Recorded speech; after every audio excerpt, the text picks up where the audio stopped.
काफ़ी समय पहले की बात है। प्रतापगढ़ नाम का एक राज्य था। वहाँ राजा बहुत अच्छा था, मगर राजा को एक सुख नहीं था।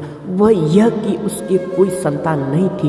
अब वह चाहता था कि अब वह राज्य के अंदर किसी योग्य बच्चे को गोद ले, ताकि वह उसका उत्तराधिकारी बन सके और आगे की बागडोर को सुचारू रूप से चला सके। और इसी को देखते हुए राजा ने राज्य में घोषणा करवा दी कि सभी बच्चे राजमहल में एकत्रित हो जाए। ऐसा ही हुआ। राजा ने सभी बच्चों को पौधे लगाने के लिए भिन्न भिन्न प्रकार के बीज दिए और कहा कि अब हम 6 महीने बाद मिलेंगे और देखेंगे कि किसका पौधा सबसे अच्छा होगा। महीना बीत जाने के बाद भी एक बच्चा ऐसा था जिसके गमले में वह बीज अभी तक नहीं फूटा था, लेकिन वह रोज उसकी देखभाल करता था और रोज पौधे को पानी देता था। देखते ही देखते 3 महीने बीत गए। बच्चा परेशान हो गया। तभी उसकी माँ ने कहा कि बेटा धैर्य रखो, कुछ बीजों को फलने में ज़्यादा वक्त लगता है। और वह पौधे सींचता रहा। 6 महीने हो गए। राजा के पास जाने का समय आ चुका था, लेकिन वह डर हुआ था कि सभी बच्चों के गमले में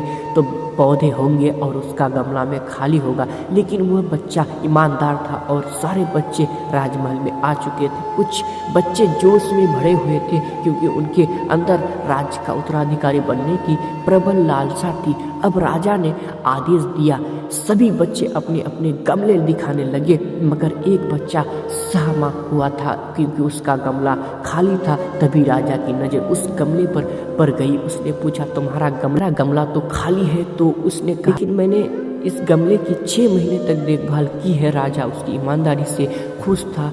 क्या गमला खाली है? फिर भी वह हिम्मत करके यहाँ आ तो गया। सभी बच्चों के गमले देखने के बाद राजा ने उस बच्चे को सभी के सामने बुलाया। बच्चा सहज गया और राजा ने वह गमला सभी को दिखाया। सभी बच्चे जोर से हंसने लगे। राजा ने कहा, शांत हो जाइए, इतने खुश मत होइए। आप सभी के पास जो पौधे हैं वो सब बंजर है। आप चाहे कितनी ही मेहनत कर ले, उनसे कुछ नहीं निकलेगा। लेकिन असली बीज यही था।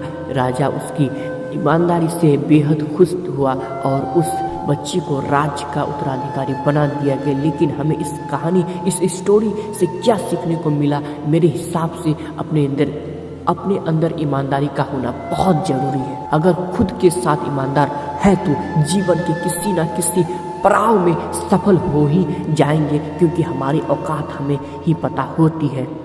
हम खुद को पागल बनाकर खुद का ही नुकसान करते हैं।